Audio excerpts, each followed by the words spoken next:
Good afternoon. As we continue through this afternoon's programming, we're going to have a great panel session, so you guys are in for a treat. Social impact starts at home. And please join me in welcoming the panel, including the moderator, Liz Hyman, the CEO of the XR Association. All right. Okay, I guess we wait. Hi, everyone. Whoa. That sounds good. I am going to ask my fellow panelists to come on out and join me. Naria Santa Lucia, Jessica Lindl, Kathryn. I'll do a more formal invite in a minute, but really, really thrilled to have you guys here. Women power, so I love that. Love it. We are here because of the title, Social Impact Starts at Home. And I wanted to spend a minute talking a little bit about why that title is so important, I think, to all of us and all of our organizations. And you know, throughout this session and throughout the show floor, we're seeing amazing, amazing applications and ways in which we can reach out to people that might not ever have had an opportunity to participate in different jobs and different parts of our economy. And that's sort of the magic power of XR. But by the same token, if we don't get people into our industry who have lived a diverse set of experiences, who have, you know, different lifestyles, backgrounds, race, religion, all of those things. If we don't make ourselves an inclusive industry, then I don't think our technology will be the transformational and democratizing technology that we all want it to be. And so when we say social impact starts at home, how do we as an industry really embrace this concept? And also, you know, we have the power to make it so. So that's kind of exciting when I think about XR. I also, you know, have to point out that we didn't always get it right in the beginning in the technology field when it came to this topic. And so again, because we're really just on the, you know, early days of our journey here, I think we have a real opportunity to try to, you know, make this a reality in terms of what we're doing. So our conversation is going to focus on that. And I think one of the things that I really love about this industry is that there are so many people that are thinking about these types of topics, not just thinking about it, but acting on it. And I wanted to, you know, say, like, for example, the Beyond Inclusion initiative that XRSI has launched in partnership with Meta and XR Bootcamp and the Cyber XR Coalition. I think that's a wonderful example of how we can reach out and try to find innovative ways. I know Unity is doing amazing things with Jobs for the Future, which is a fantastic group out of Washington, D.C., where I'm from. And I know many of our companies work with JFF as they're focused on trying to figure out ways to be more inclusive and bring people into opportunities that XR helps to afford. So I always like to take an opportunity like this to really say our industry, our community is really cool, and it makes me proud to be participating. But we at XRA have also been looking for ways to build on these types of initiatives. And it starts with, you know, for us, it's started with a little bit of research. So we reached out to a number of different executives in the industry and did these in-depth interviews that then informed us on some specific focus groups. And we looked at two populations. We looked at transitioning workers, folks that are a little further along in their career but are looking for something a little different. And we looked at aspiring workers, people who are just starting in their career and are looking for what that path might look like for them. And they were both diverse groups of individuals. And during the course of today, if I can, there we go, we actually took from the folks that we talked to in the focus groups, we actually took some learnings from them and some exact quotes that we're going to share with all of you today that I think helps us frame our conversation here. And we're excited to do that. And also, we're going to ask questions of one another, but we also have some questions that we want to share with all of you. So throughout the course of our panel discussion today, we're going to have a question or two for you with a QR code, because we don't stop with just a couple of focus groups. It turns out that A23 is like the best focus group around. So we want to continue that conversation. We're hoping that you'll help us and continue to answer some of the questions.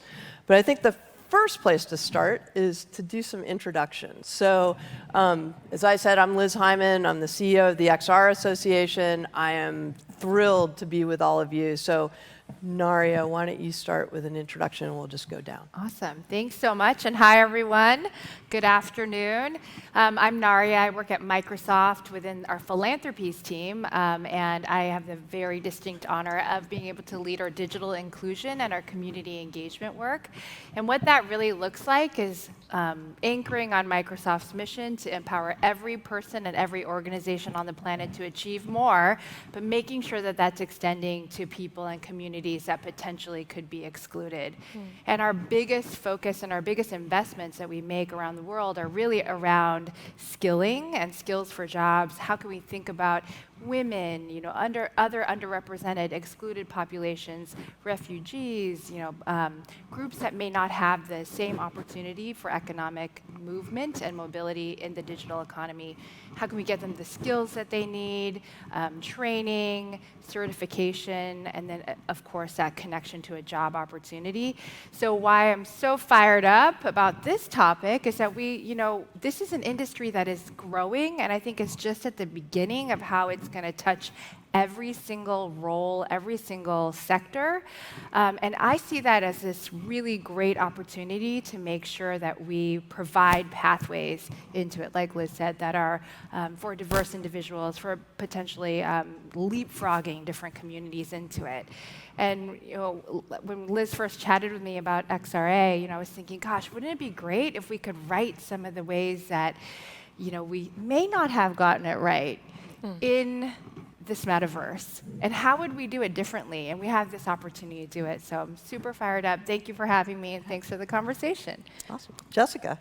Hi, everyone. Jessica Lindl. I lead our social impact and future creator work at Unity. It's great to be here because I don't have to explain what Unity is at this conference ever. As most of you know, our mission is really to empower as many creators as possible to build the worlds that they want to build. We believe the world is a better place with more creators in it. And what that means to us is ensuring that all creators have voices and we can hear stories from every part of the world. Bringing that down to some of our execution, we again focus on how do we upskill as many future creators as possible. We do that both by product donations as well as education programs, and really focusing on diverse programs to be able to upskill those future creators. In addition to that, you may be familiar with our Unity for Humanity program, which is really around supporting impact-focused creators. One of our key rubrics is how diverse the team is and how diverse their support is and who we choose to give those grants to. And then another example is we do quite a few open calls as part of our grant giving program. We are just about to wrap up a workforce development open call, which closes tomorrow. So you can still get your application in. And again, that really is focused on upskilling the next generation of creators. Just wanted to also touch on what we do internally at Unity. We do have goals for all of our teams to ensure that we're continuing to diversify our employee base. And then we have programming as well. One example of that is a program called A Seat at the Table, which is really focused on retaining underrepresented talent and partnering them with mentors who are advocates for them within Unity. Great to be here today. Great. And Kathryn White. Hi, everyone. I'm Kathryn White. I am the responsible metaverse lead at Accenture, and I'm also our Accenture Fellow at the World Economic Forum, and there I work on a really exciting initiative called Defining and Building the Metaverse. And so recently we've been putting together a lot of thinking with a global community of stakeholders around the social implications of the metaverse, including access and adoption, physical and mental health, diversity, equity, and inclusion, economic empowerment, and sustainability. And we're also doing work on privacy and safety in the metaverse. My background is in tech. Earlier in my career, I was a programmer of SQL Access databases, the Microsoft product. Spent a lot of time there, but lately have been focused on tech policy. So I recently got my master's in policy and have been really interested in the regulatory space. So thrilled to be here with you today. All right. Well, that's great. So I'm thrilled to be with all of you. And I think where we start is, I mentioned we did these focus groups, and one of the big takeaways that we got from both groups is that job seekers are really interested in XR when they start to hear about it, but they don't really know enough at this point. It's still a bit of a mystery to them, and they want more information. So, Naria, I'm going to pose a question to you, but I'm also going to pose it to the audience as well. And that is, how significant a problem is this in terms of our ability to get out into different communities and say what XR is about and to bring a better sense of awareness to the industry? And as I said, for all of you out there, if you want to do the QR code and share with us your opinions as well about how we do a better job in awareness, that would be fantastic. But Naria, I'm going to come to you. Yeah, that's a really great question, and I do think first of all, it is what I was saying in the beginning. I don't think that we even know the exact quantity and amount of like the AR jobs that currently exist, right? And there is no like SOC code, the kind of industry code that's going to pop up and populate in somebody's job search, to the point of the question to the focus group, that's going to pull everything together. I found a couple of studies as I was like researching this question, and like career technical education, they were like pinning 4 different role categories: software developer, software engineers, artists, and video game developers. But we all know that's not it.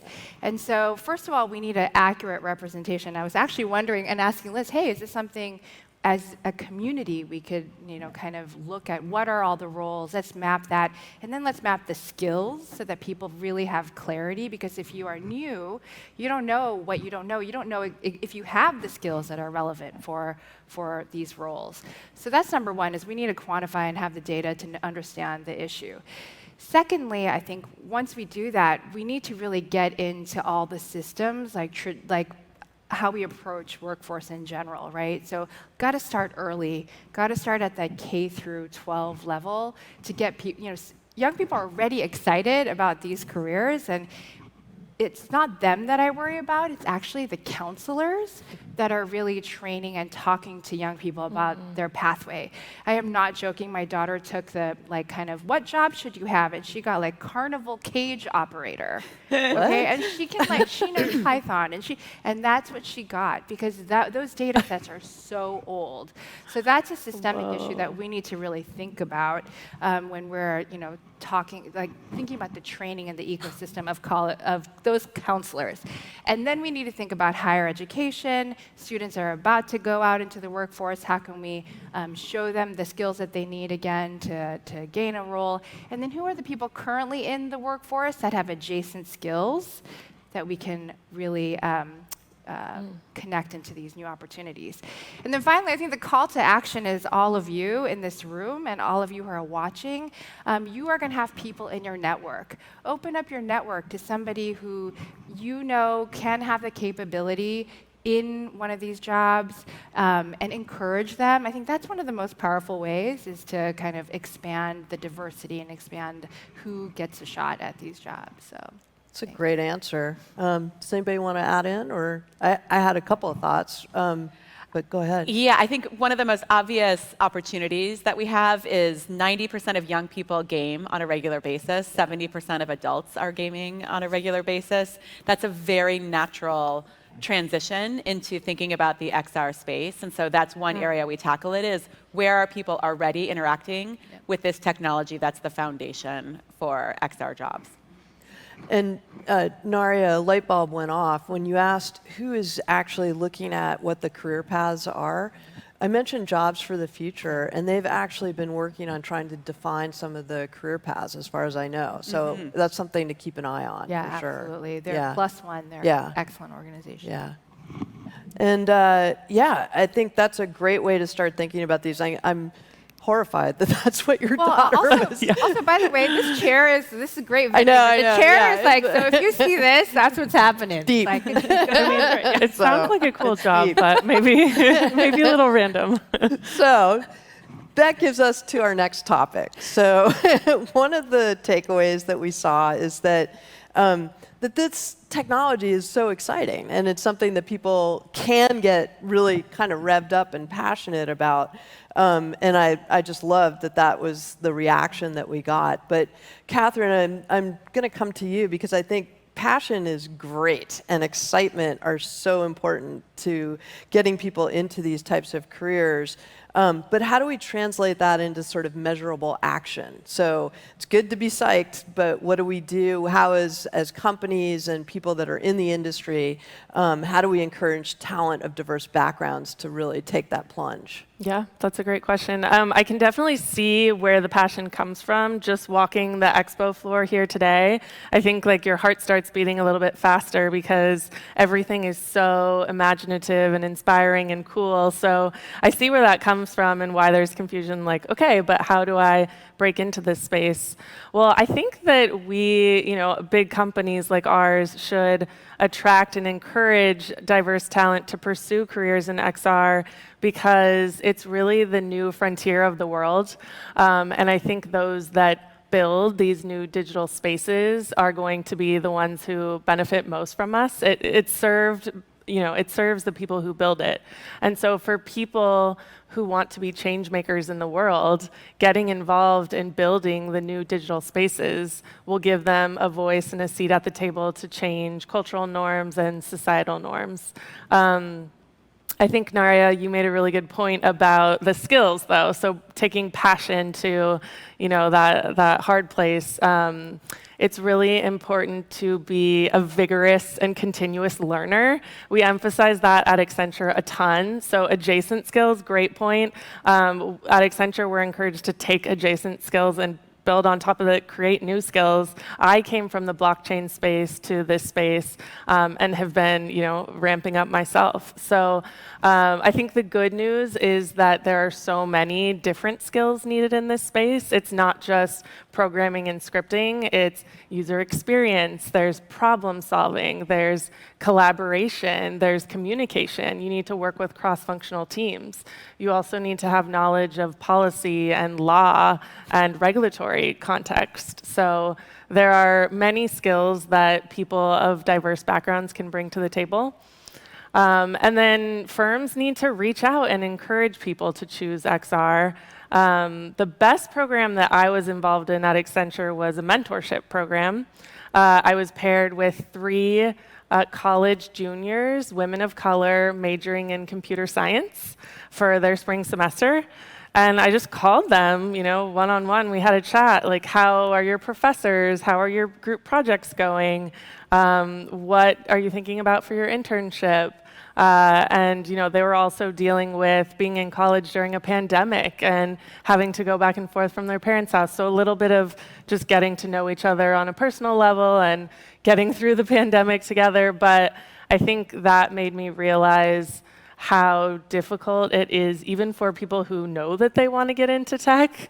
They have to work quite hard, and there's a lot of pressure these days on them that I was surprised by. I didn't feel it to that extent when I was in college. And so I think it really gave me more empathy for people coming up in this field, and also just has me be more compassionate to my teams every day, just knowing, how hard it is to break in, especially for women of color and people of diverse backgrounds. So, yeah, those are great points. One of the other things that we started to learn in some of these focus groups is, and it's sort of a related point, that there are people out there that are artists and creators and musicians or accountants or lawyers or whomever. There are many people out there that have skill sets that probably are transferable or could be integrated into what we're doing. And so, Jessica, I wanted to come to you and say, look, it's great. We've got coding and engineering, and what you all do at Unity and all of your companies are so important. But how do we encourage people from all these disparate backgrounds and abilities to think about XR as a real outlet for what they're doing? So thank you. For those of you who missed my incredible panel that I moderated yesterday, I had 3 women who were leading amazing businesses. One was a physical therapist, the second was a behavioral scientist, and the third was a digital artist. And the businesses that they're running in respective order are physical therapy for young people who have very, very challenging diseases and are not motivated to do the physical therapy. It's scaling. Hospitals across the US are using it and seeing incredible results. The second business is Deep, which most of you know, Deep VR, the meditation app. And then the third is Embodied Labs, which is rapidly upskilling caregivers by putting them in the experience of the person that they're caring for.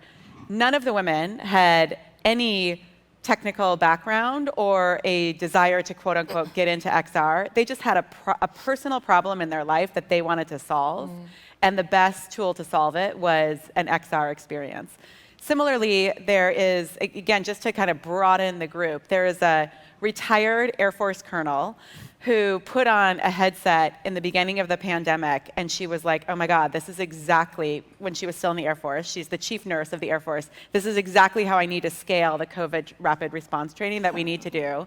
Spent like 2 straight days in the VR headset and then taught herself Unity, and is now fully retired and is open to trying to get a job as a VR developer, and again, move into a space where she's starting her own company. So I think the key is to not be so fixated on the technology, but rather, what's the problem we're trying to solve? How do we bring all of our unique talents to the table to be able to solve this together, and realizing that XR, because it truly is recreating the reality we want, can afford us all of these opportunities to solve it in really unique ways. Yeah, I love that. Yeah. Can I add on? Yeah. I mean, those are amazing examples, and I was like, oh, I have lots of problems I want to solve. It's awesome. And I think that one of the main things, like when you think about, okay, there are all these different skill sets and roles, but I think that one of the things that we don't often talk about is that it's risk. It's risky to leave a career that you have or a job that you have, and like not everybody honestly has the privilege to be able to do that, right? And honestly, there's not a lot of capital flowing to certain groups of people. There's not a lot of opportunities for education to upskill. So I do think it has to be like an ecosystem approach too. When we think about it, we need to make sure there's capital flowing for these new ideas. We need to make sure that people can go back to school to train, and that there is funding for that.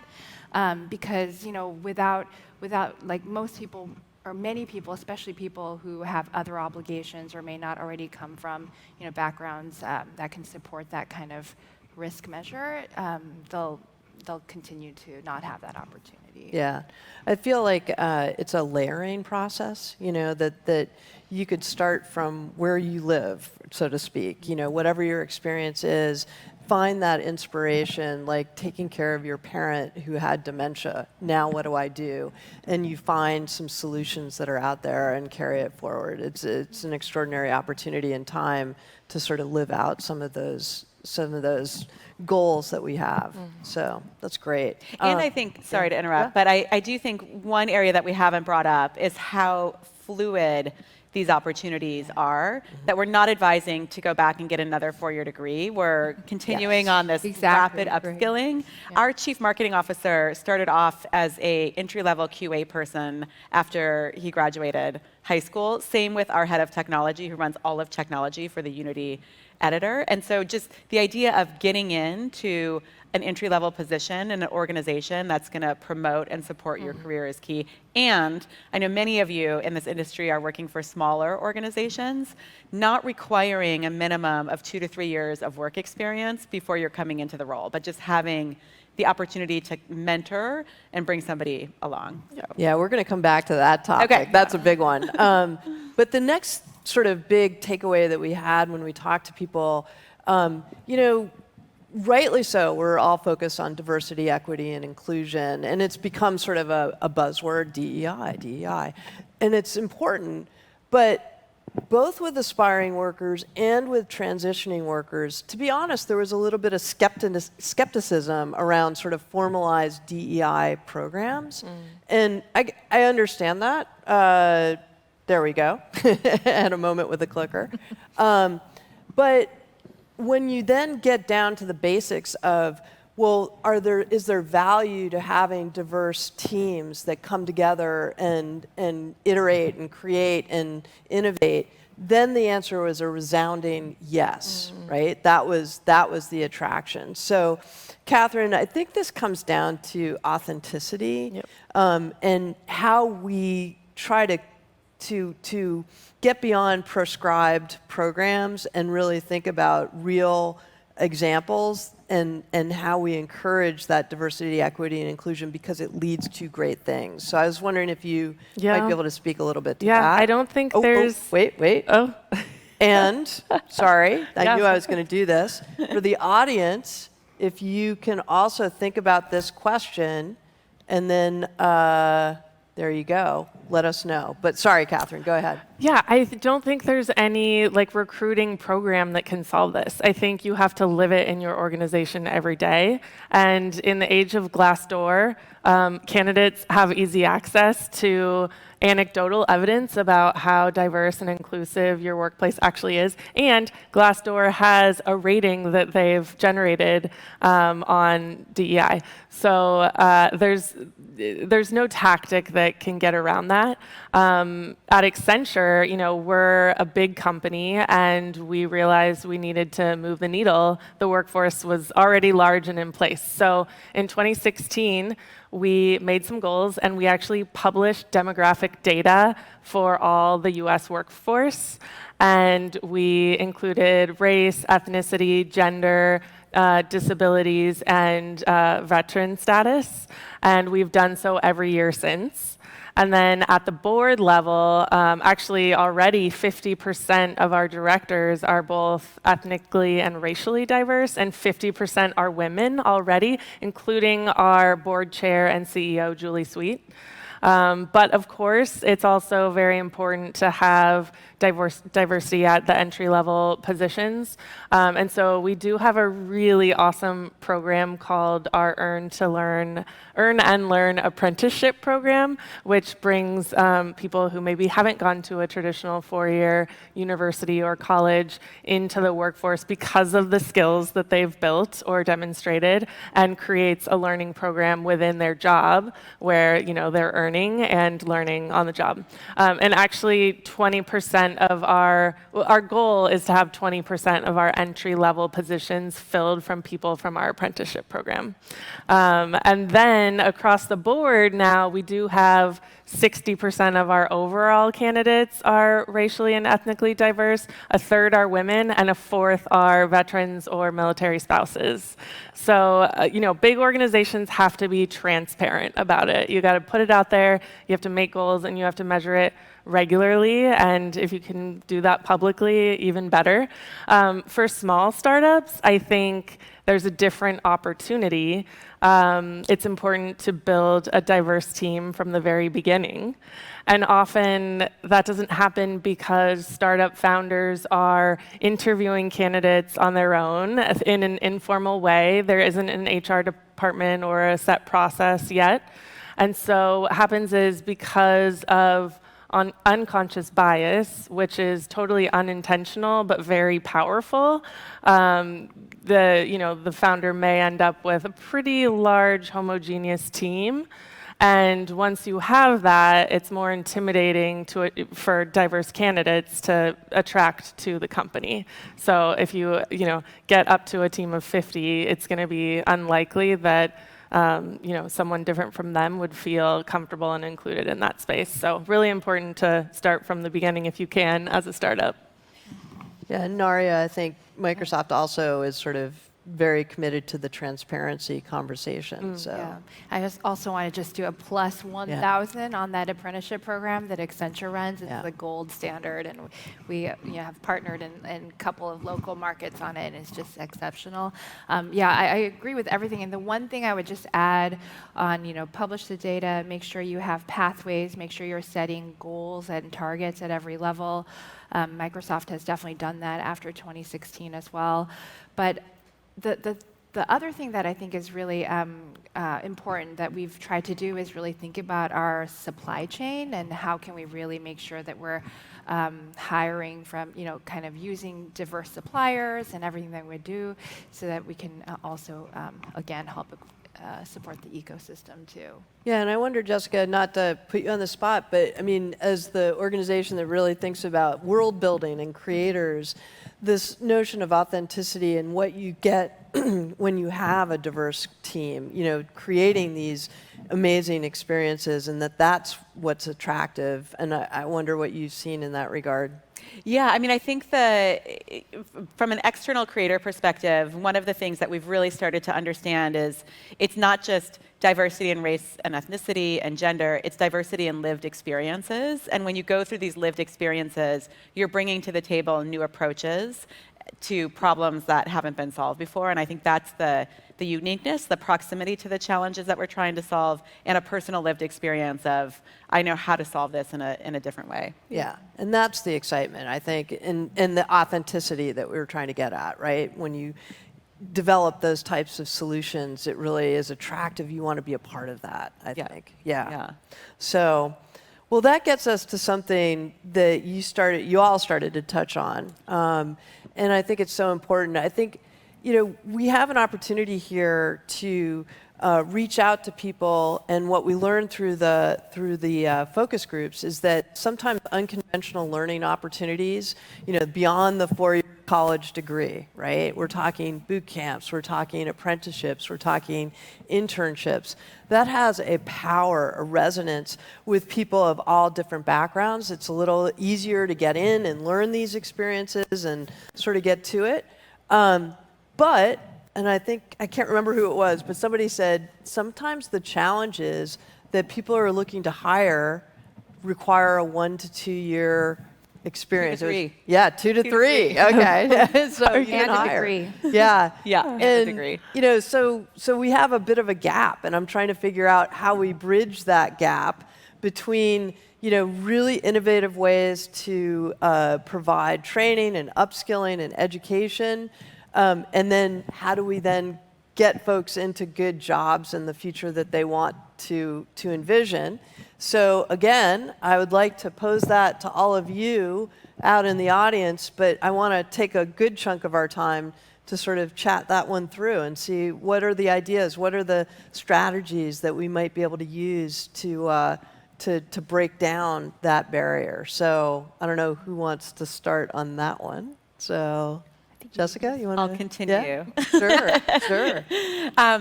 So I don't know if everybody saw, about 2 weeks ago, the World Economic Forum put out their 2023 Future of Jobs report, which said that 44% of adults need to be reskilled in the next few years, which is obviously our existing institutions are not capable of fulfilling that need at such a scale and with such speed.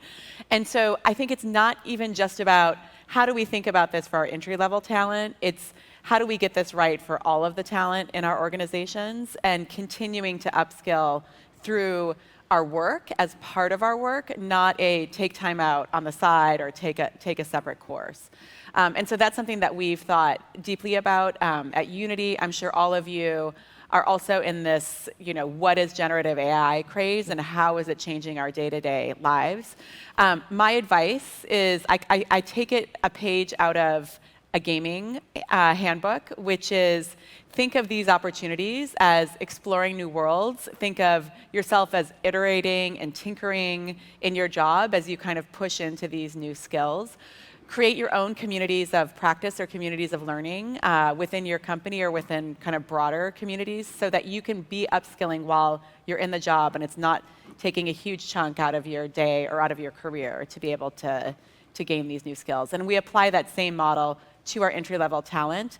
Again, incredible to have that scale and robustness of an apprenticeship program. We have a much tinier version of it at Unity, but it really is for us how we feel like we're bringing non-traditional talent into the door. Yeah, I don't know, Kathryn. I mean, Accenture works with so many different companies, probably many of whom have that sort of 2 to 3 year requirement. Yeah, and I was going to say, because when I had the mentee, one of my reflections was she was just so nervous about getting that summer internship. And my feedback was like, hey, relax. Like, don't stress yourself out right now. You're so young. Like, work is long. You know, the career is long. And she was telling me, like, I need to have 3 years of experience before I can get a job. And I was just like, is this true? Because in my work, I feel like what I'm finding a lot is that people in entry-level positions are kind of overqualified, and then they're disappointed that they have to sometimes do like menial tasks. And we need people on the team sometimes to help with the administrative work, and they're trained in the process. So I guess I'm just dumbfounded, like, why is this necessary? Why is this experience necessary? And yeah, what can we all do to be more welcoming of people just out of school or at any level, and why are we requiring so much experience in the tech sector? Yeah, I don't know. Yeah. Naria, have you come across I don't know if I can this? answer that part Yeah. about why, but Yeah. I do think that there are, well, just to build on all the great points that were already made, but I do think that there are international kind of other countries that have gotten it a lot better, you know, like European countries with the Swiss model. You know, Microsoft has a seat with Accenture on the Global Apprenticeship Network, for example, and there, you know,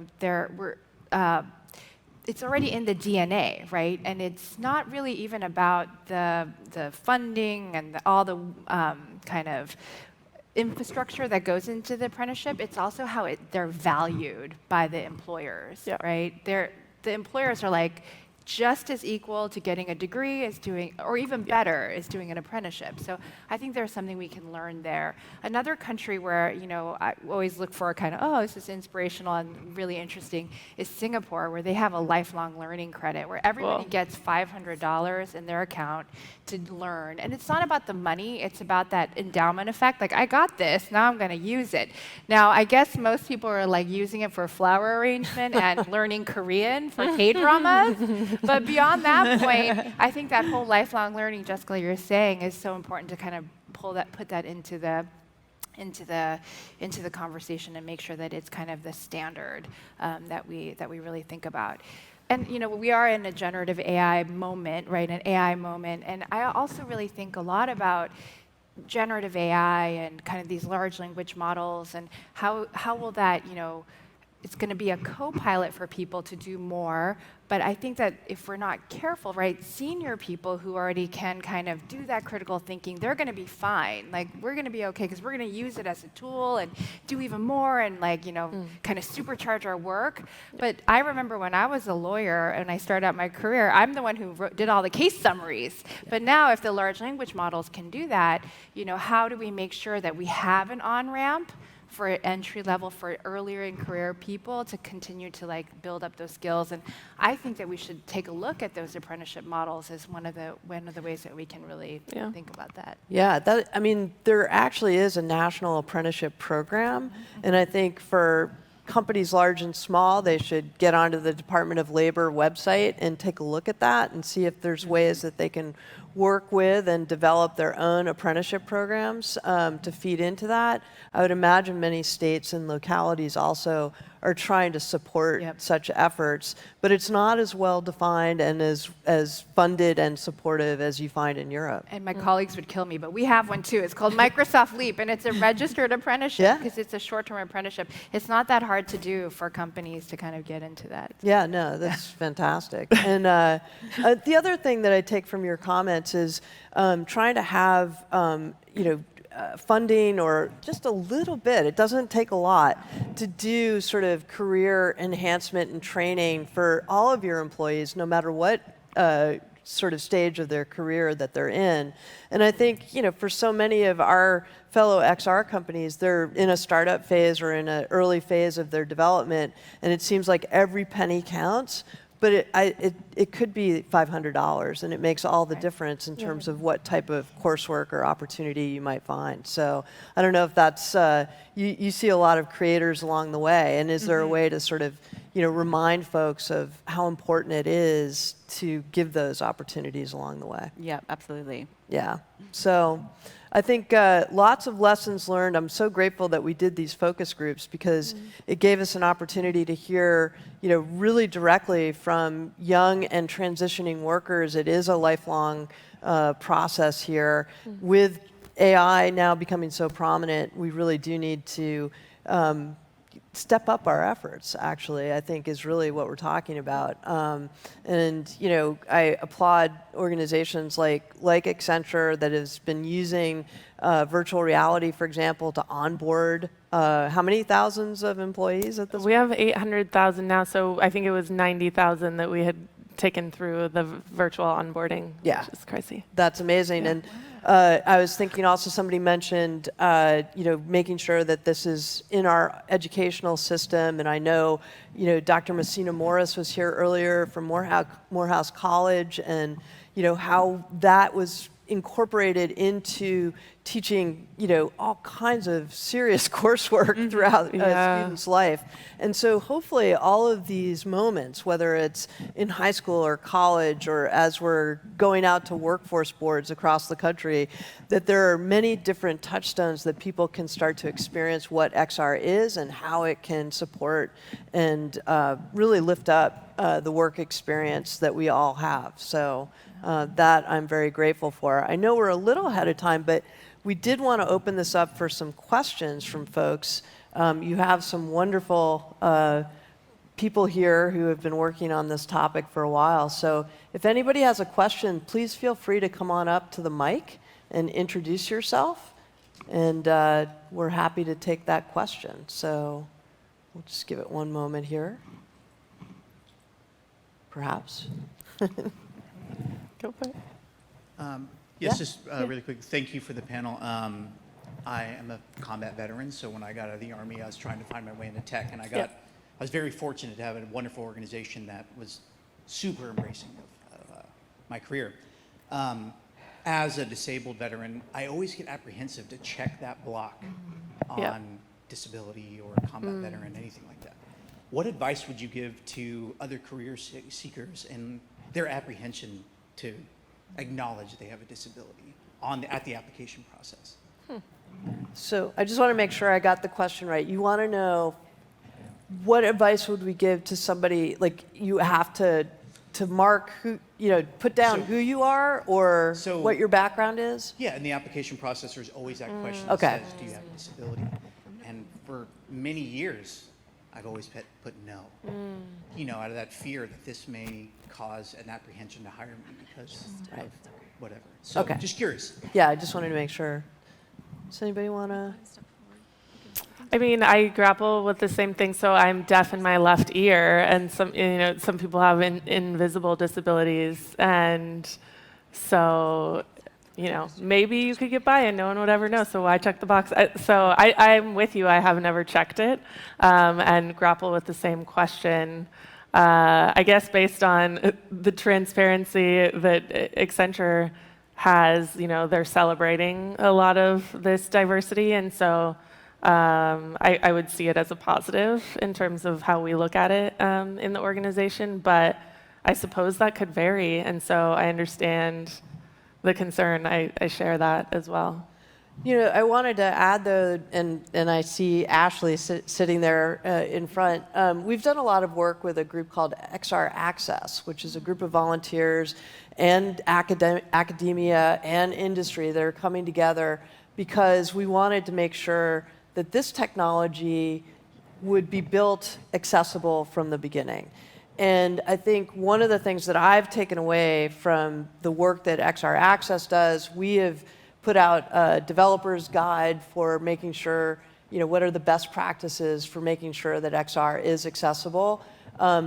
And also I've seen some really amazing ideas for assistive technology as well. And I guess where I wanted to go with it is, the thing about this community is that it seems more inclusive and more accepting of people and different lived experiences. And I know that doesn't always answer that question. I totally get it.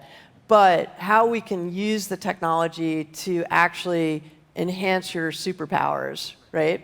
I think that is a goal that we should all have in mind. So, yeah. Yeah. Hi, thanks. My name is Danielle. I am also with XR Access, and I'm here as a visibly disabled person who VR is not virtual reality, but virtually impossible to access. And I'm kind of curious, I would love to hear thoughts from all of y'all about, in the blind space, there is a 70% unemployment rate without virtual reality. And considering that if I take a Quest headset out of the box, I'm immediately hit with a stopgap barrier. I cannot access the headset, I can't access the software. Like, there are several Ocular-centric references on the conference t-shirts we all got as speakers. And I'm really curious about, from all of y'all, what thoughts you have on including folks who could possibly, and are already, to be honest, being further segregated from physical and virtual reality now that there's an extra layer of inaccessibility for folks who cannot see. I have no light perception, for example. And I'm kind of just curious what the thoughts are and what y'all's thoughts are on including disabled folks in this space and starting to get them into places of developing these solutions and making this accessible to a community who is still kind of locked out. Yeah, that's a fantastic question. And I think one of the pieces or components of the best practices guide that we wrote, and frankly, I think everybody believes this and shares this very, very strong thought. You need to be part of the process to help build the technology. And I think all of our companies, I hope, are really trying to figure out how to bring in people of all different abilities to help as this technology is in the process. It's not necessarily the best and satisfying answer to the immediate moment, but I know, we talked about AI, and we're talking about, things like speech recognition. It's not perfected yet. It's a challenging engineering issue, as I understand it. I'm not a technologist, so I don't want to go too far out on the limb, but we need people of many different backgrounds to help improve and make that a viable tool for people so that whatever your ability, you have that chance to contribute to how this technology is built. And that it really truly embraces theories of inclusive design, and that we're building for everybody. So I don't know if anyone... And I think it should be a mandatory role. Yeah. Talking about these new jobs, right? Accessibility officers in all the companies. Yeah, that would be great. Thank you. Thanks for your question. Thank you very much. Really appreciate it. Hi, what a fantastic panel you are. So I want to point out that there is literally a captive audience for what you have to offer. For the last 8 years, I've been working with kids in juvenile hall. And there's a project underway where we can build empathy apps in the context of restorative justice, where there are dialogues between victims and offenders, where independently each of those parties can literally walk in the other person's shoes in a virtual environment. Another is a re-entry sim, so that people often, there's a 50% chance once they get out of prison, that they're going to wind up back. So to fight recidivism, one way of handling this is to work with subject matter experts, literally people who have been inside, who have landed successfully, use their wisdom as the basis of interactive simulations that become a virtual world that helps the people who are entering into that world make better decisions. And so I'm wondering if people who are behind bars, if that is a demographic that you've considered. There are established ways in which they need to and are required to learn things. The idea here is that they're benefiting from these programs, but at the same time, they are learning this technology, and so that they are equipped to step into jobs after they get out. Anybody? Yeah, our strategy is really to partner with organizations who are already providing those services. So at San Quentin, it's Mount Tamalpais College that is providing the upskilling for inmates, and then we're supporting their efforts there in the area of XR. Great. Yeah. Hi, my name is Plus Idris. one. My name is Idris. I'm the founder of Kinfolk, and Kinfolk is we're an augmented reality archive that provides education around Black and Brown history. And I think we are finding ourselves in a space of growing our social impact and noticing. I think the thing that we've noticed is that maybe the issues around being able to scale the work, and as a small organization that's growing larger, getting a larger budget, what would your advice be to someone who's trying to scale this social impact work, and what are the opportunities in that area? Are you a nonprofit organization? We are a nonprofit, You're a tech nonprofit. Yeah. Great. Yeah. Well, first of all, I think that, because I used to be a nonprofit fundraiser, so I will have to say, there's, be really, I think you already are, be very just clear about your mission and the theory of change and how you want to get where you want to get, put the vision out there. And there will be people who will fund that work, I'm happy to take your card offline, Okay, and yeah, maybe we let's could talk just about chat after. about different ideas and things. And also wanted to say to the woman with the restorative justice work, I actually started my legal career doing restorative justice, the juvenile, people who are justice involved. And we do also have a justice reform initiative at Microsoft, and kind of thinking about data and how we can help, and I'm just curious to learn more about your project too. And I know there's a very kind of tailored answer, but keep going. It sounds like the mission of your organization is so fantastic and well needed. I'm happy to brainstorm ideas of funders too. Okay, thank you. Yeah, the other thing I was just going to add to that is there are many different organizations similar to or in a lane to what you're doing. And I think there's power in knowing who they are and exchanging, ideas and leads and things of that nature.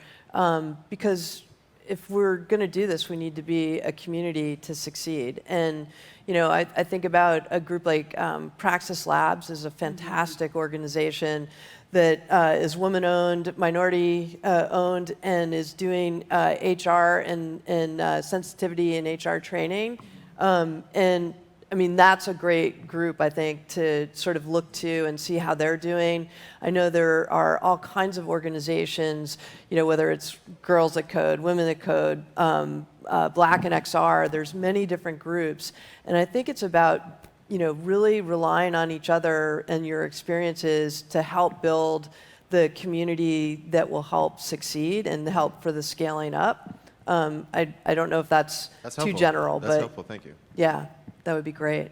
So thank you. Thank you. Yeah. All right. Well, we're getting down to the end of the panel, and I thought a couple things. Number one, I want to thank everyone in the audience. We really appreciate your turning out. And I think over the next months and years, as we're trying to build and scale up, we want to be supportive of what's going on and make sure our community and our industry is really walking the walk. So I think that's very important.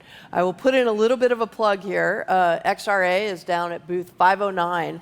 And the reason I mention it is we have a survey. We want to make sure that we're doing, one, if you didn't get a chance to answer the questions that we already posed, we'd love to have you come down and do that. But two, we're also trying to figure out how organizations like ours can be effective in supporting what the industry does. And so we have a little bit of a survey, and we'd love to have you guys come and participate. But mostly, I want to turn to all of you and just say thank you. I don't know if there's any last words you'd like to give, but I think this has been a fabulous discussion, and I really appreciate the time. So, Thank you. Thank you, everyone. Yeah. Thanks, everyone. Thank you.